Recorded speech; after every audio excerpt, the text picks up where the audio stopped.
Demak, o'yinimizda bitta kamchilik bor, ya'ni o'yin game over bo'lgandan keyin o'yin to'xtashi kerak.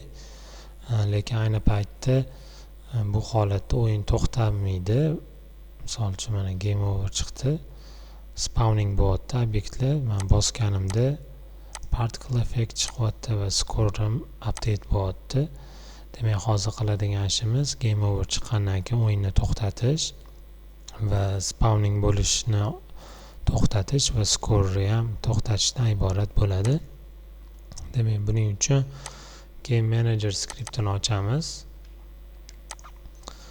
Misol uchun bu yerda mana spawn target, bu o'sha obyektlarni target obyektlarini spawning qilishga javob beradi. Bu while true bo'lgani uchun doimiy mana shu while siklimiz doimiy aylanadi, to'xtamaydi. Shuning uchun biz bu yerga bitta yangi o'zgaruvchi e'lon qilamiz. Public boolean is game active deb nomlaymiz.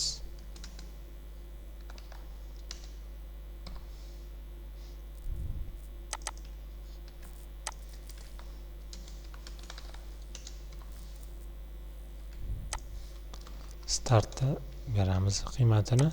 Demak, o'yin boshlanganda is game active true bo'ladi. Shuning uchun bu is game active qo'yamiz.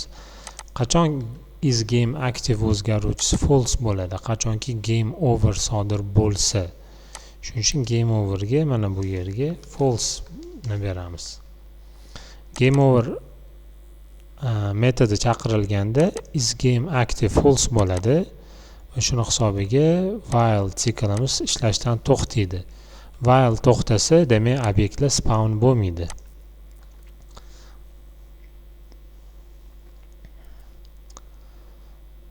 Endi qiladigan ishimiz spawnni qildik.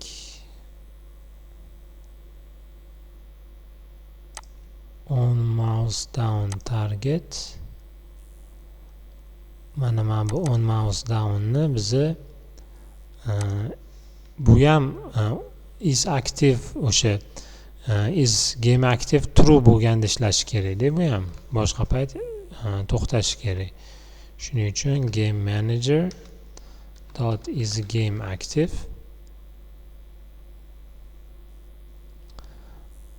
o'sha game managerdagi is game active anaqamizni true holatdagina o'sha on mouse down metodi ishlashi kerak. Bu qachon ishlaydi? Qachonki sichqoncha yordamida targetni bosganimizda mana shu metod ishlaydi. Bu ishlashiga shart qo'yganmiz, qachonki is game active true bo'lsa. False bo'lganda u ham ishlashdan to'xtashi kerak.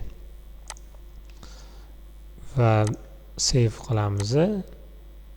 Endi play qilib ishlatib ko'ramiz.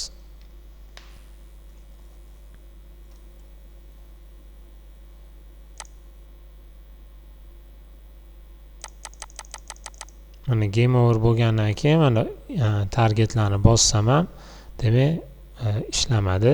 Demak, biz o'yinimizni to'g'ri mantiq asosida yaratdik. Endi keyingi darsda o'yinning davomiy qismlarini qilamiz.